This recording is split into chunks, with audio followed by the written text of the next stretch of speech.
Zahra Adedayo descendit de l'avion avec un mélange d'appréhension et de tristesse. Elle avait quitté son lycée prestigieux au Royaume-Uni en plein trimestre, sur décision de son père. Sa mère, restée à Lagos, venait de recevoir un diagnostic inquiétant. Atteinte d'une maladie chronique, elle avait besoin de soins constants, et la famille voulait être réunie pour cette épreuve. Bien qu'elle ait grandi dans le confort de Londres, Zahra accepta sans broncher le retour au Nigeria. Elle aimait sa mère profondément, et même si elle redoutait le choc culturel, elle savait que sa place était auprès de sa famille. Son père, Emmanuel Adedayo, chef d'entreprise respecté à Lagos et propriétaire de plusieurs compagnies dans l'immobilier et les télécommunications, lui avait trouvé une place dans un lycée privé réputé, Golden College. Mais avant l'inscription, il prit sa fille à part pour une conversation importante. « Zahra, je veux que tu puisses vivre cette période sans la pression qui accompagne notre nom. Tu vas t'inscrire sous le nom de ta mère, Zahra Okonkwo. Comme ça, tu pourras choisir plus tard si tu veux révéler qui tu es vraiment. » Zahra comprit immédiatement. Ce n'était pas le moment d'être sous les projecteurs.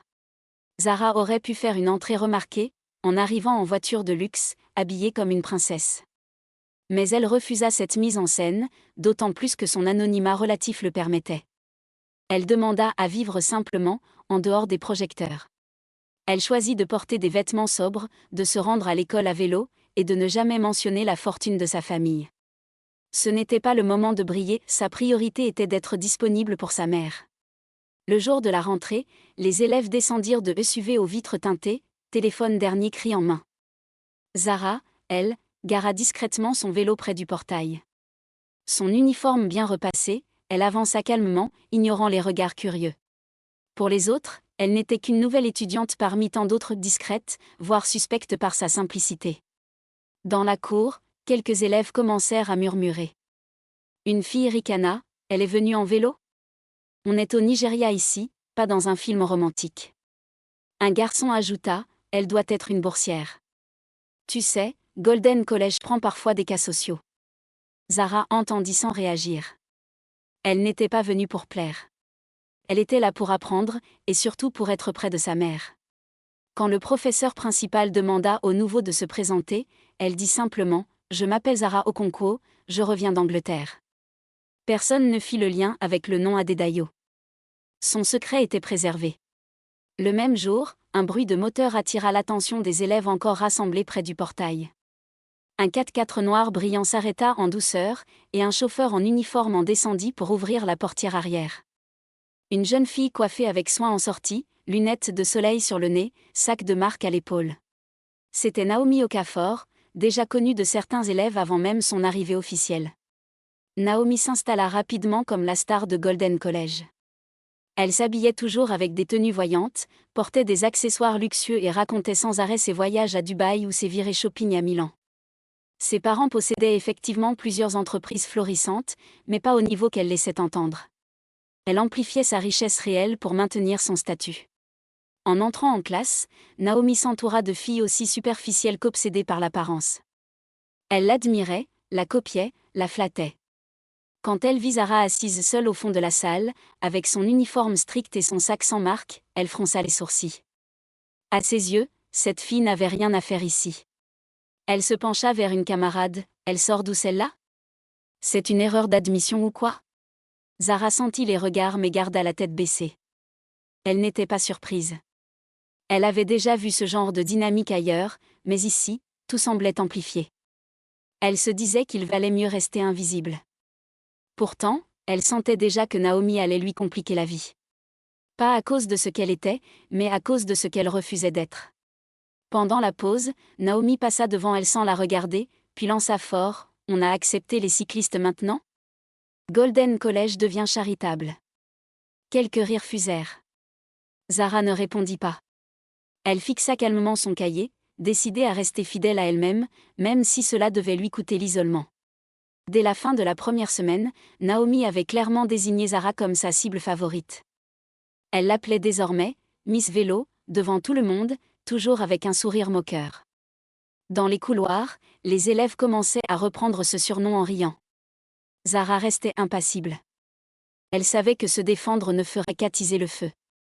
Un midi, Alors qu'elle s'apprêtait à s'asseoir seule au réfectoire, elle entendit Naomi crier de l'autre bout de la salle, « Zara, tu veux qu'on fasse une collecte pour t'acheter une voiture?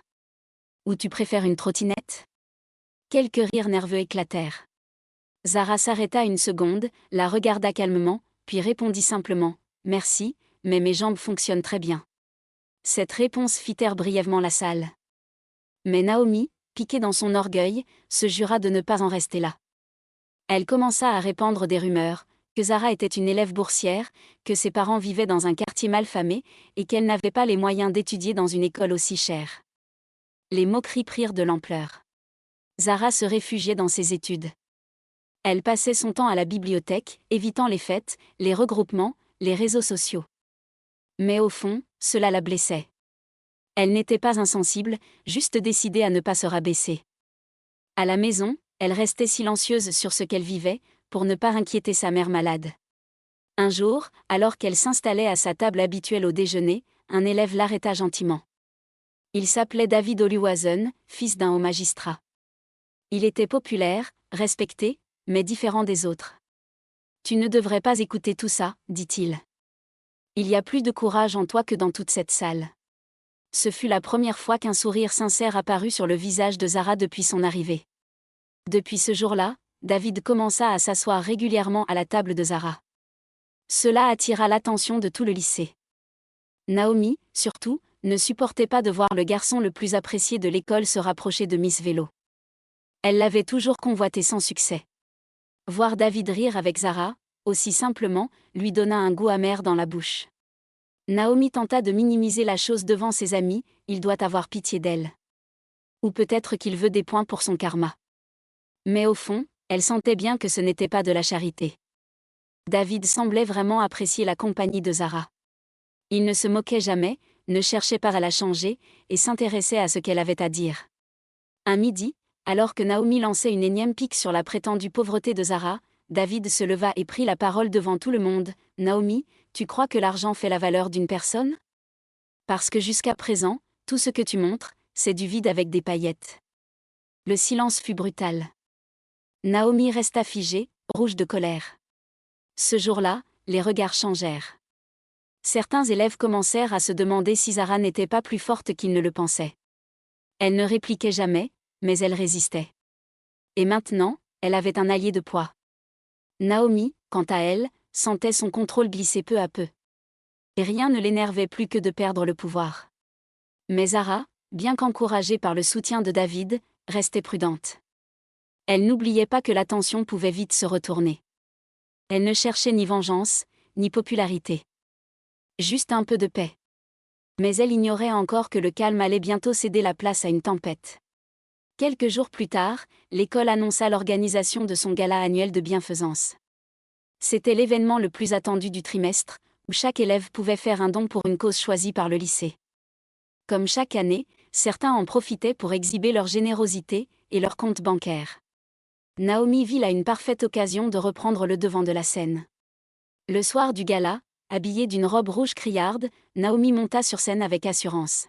« Je fais un don de 500 000 Naira pour la réhabilitation du centre de santé de Lekki », annonça-t-elle avec un sourire fier. L'assistance applaudit.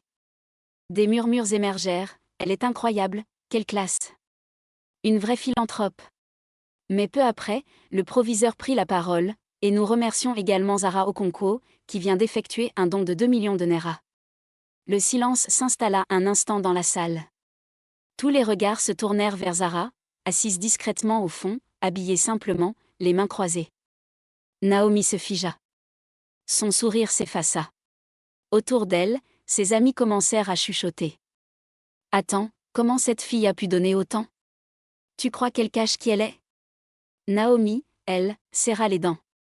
L'idée que Zara puisse être plus qu'une pauvre fille en vélo la rendait folle.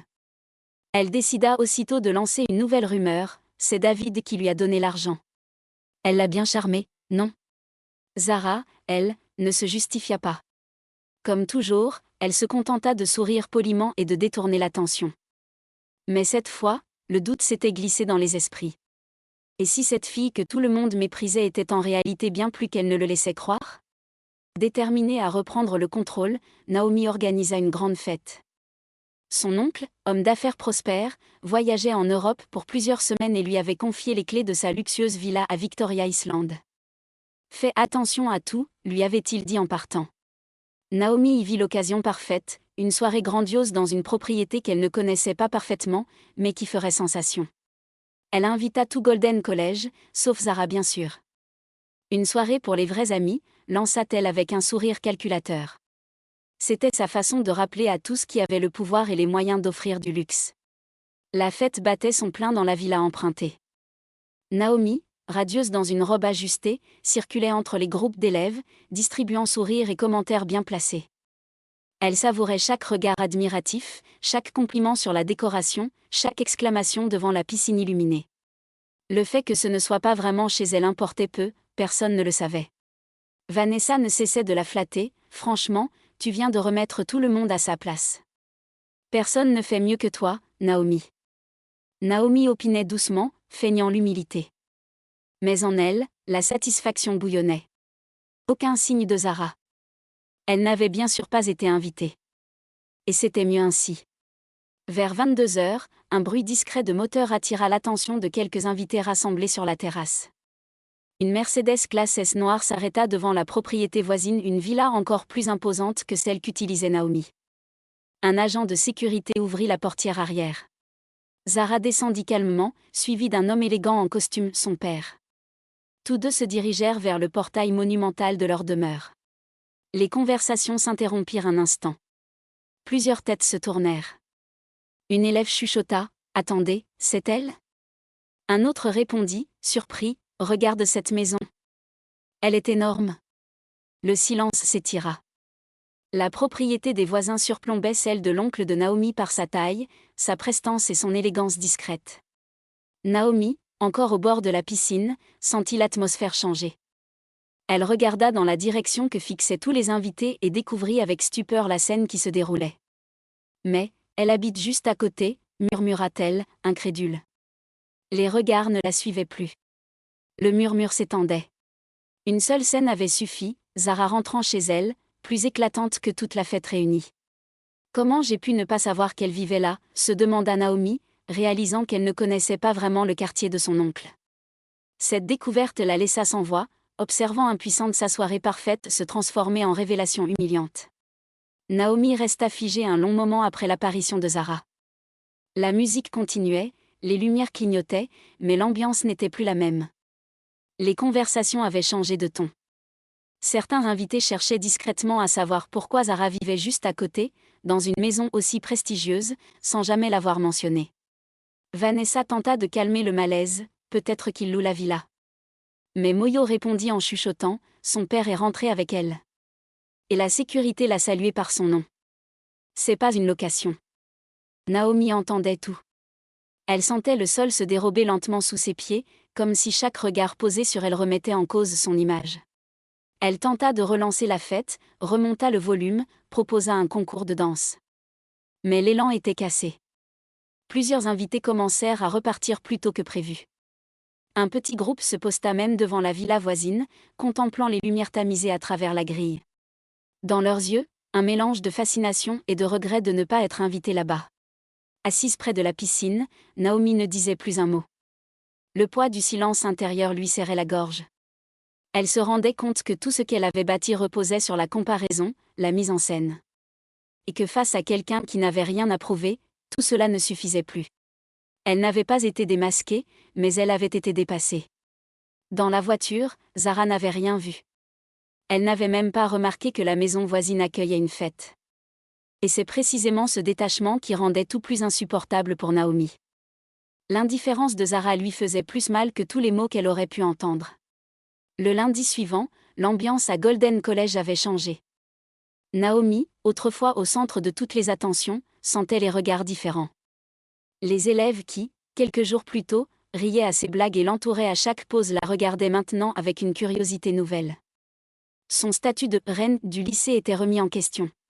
Ses anciennes amies, Vanessa et Moyo, commencèrent à prendre leur distance. Quand Naomi tenta de s'asseoir à leur table au réfectoire, elles échangèrent des regards gênés.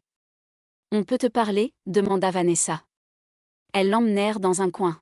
« Écoute, Naomi, On se demandait, tu savais que Zara était, enfin, qu'elle vivait comme ça? Naomi tenta de mentir, de minimiser, mais les questions pleuvaient. Pourquoi avait-elle dit que Zara était pauvre? Pourquoi l'avait-elle humiliée? Ses explications sonnaient faux. Ses amis la regardaient différemment, comme si elle découvrait une étrangère. Tu nous as fait mentir avec toi, dit finalement Moyo. On se sent ridicule. Le soir, elle s'enfermait dans sa chambre, ressassant sa colère. Son père ne disait rien. Sa mère tentait encore de comprendre comment sa fille en était arrivée là. Naomi revoyait sans cesse la scène de la fête, le regard paisible de Zara, les invités découvrant la vérité. Plus elle y pensait, plus sa rancune grandissait. Zara, quant à elle, n'avait rien changé à ses habitudes. Elle continuait de venir à vélo, gardait le même ton poli, le même uniforme impeccable. Mais autour d'elle, les regards n'étaient plus les mêmes. Certains la saluaient avec curiosité, d'autres avec un respect nouveau. Naomi, depuis son isolement croissant, observait tout cela avec un sentiment brûlant. Elle refusait d'accepter ce renversement de situation. L'idée avait mûri lentement dans l'esprit de Naomi, alimentée par l'humiliation et le rejet grandissant. Elle ne voulait plus seulement se défendre ou faire bonne figure. Elle voulait faire mal. Faire payer. Et pour cela, elle avait besoin d'aide. Elle pensa à Junior, un ancien camarade un peu marginal, qui lui avait toujours montré une forme d'admiration silencieuse. Elle le contacta discrètement. Elle lui parla de Zara, de sa richesse cachée, de son arrogance supposée, de tout ce qu'elle avait volé. Elle ne lui dit pas toute la vérité, bien sûr. Elle se fit passer pour une victime. Elle m'a humiliée devant tout le monde. Elle se moque de nous tous avec ses airs de sainte, mentit-elle. Junior, flatté qu'elle s'adresse à lui, accepta de l'écouter. Le plan était simple. Attendre que Zara sorte seule de la bibliothèque, comme elle le faisait souvent en fin de journée. Puis l'approcher sous un faux prétexte, l'emmener dans un endroit isolé, lui faire peur, la filmer. La ridiculiser. La rabaisser publiquement. Naomi voulait diffuser ces images et briser l'image paisible de Zara une bonne fois pour toutes. Le vendredi soir venu, tout se déroula comme prévu. Zara sortit de la bibliothèque, son sac sur l'épaule, les écouteurs dans les oreilles. Junior l'interpella sous un faux prétexte. « Excuse-moi, tu peux m'aider ? J'ai perdu mes clés par là-bas. » Avant qu'elle ne puisse réagir, il l'entraîna vers une ruelle à quelques mètres de là, où Naomi attendait, le téléphone à la main. Zara comprit vite que ce n'était pas une blague.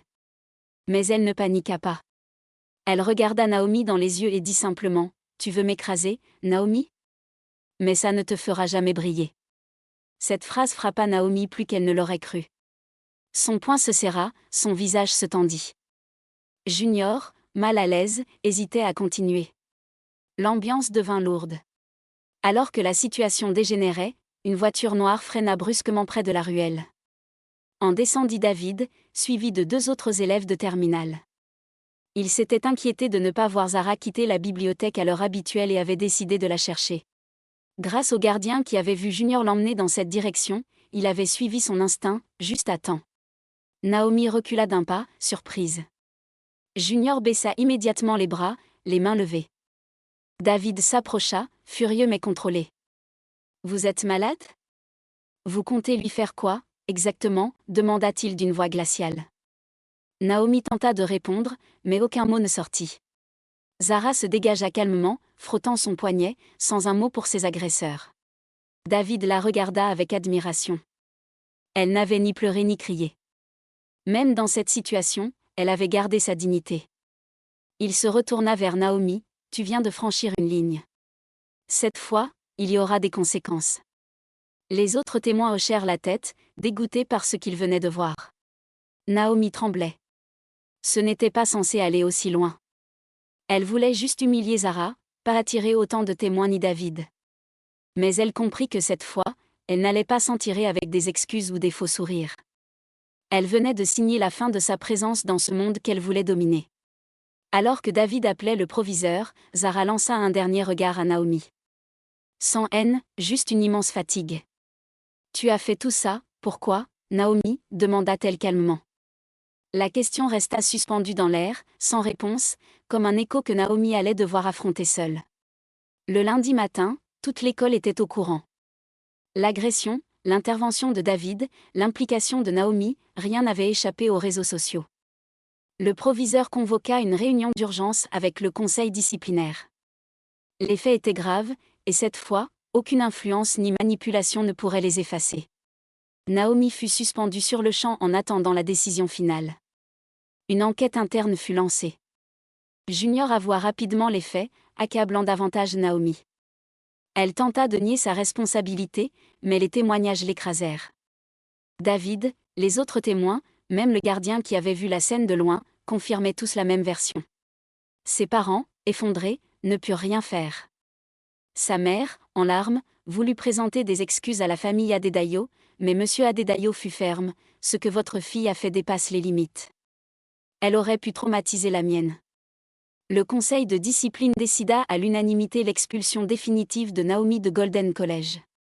Pendant ce temps, Zara retrouva son quotidien, mais avec un regard nouveau de la part des autres élèves. Ceux qui la méprisaient auparavant baissaient désormais les yeux. D'autres vinrent timidement lui parler, s'excuser, ou simplement la saluer avec respect. Elle n'avait jamais voulu cette reconnaissance, mais elle l'accepta avec sa grâce habituelle. Avec David, un lien particulier s'était tissé. Ce qu'ils avaient traversé ensemble avait laissé une empreinte forte. Ils se parlaient désormais plus souvent, riaient, partageaient des moments simples. Et sans que l'un ou l'autre ne le dise encore, quelque chose de sincère naissait lentement entre eux. Naomi, désormais exclue du lycée, passa ses journées enfermée dans sa chambre. Tout ce qu'elle avait construit était tombé en poussière.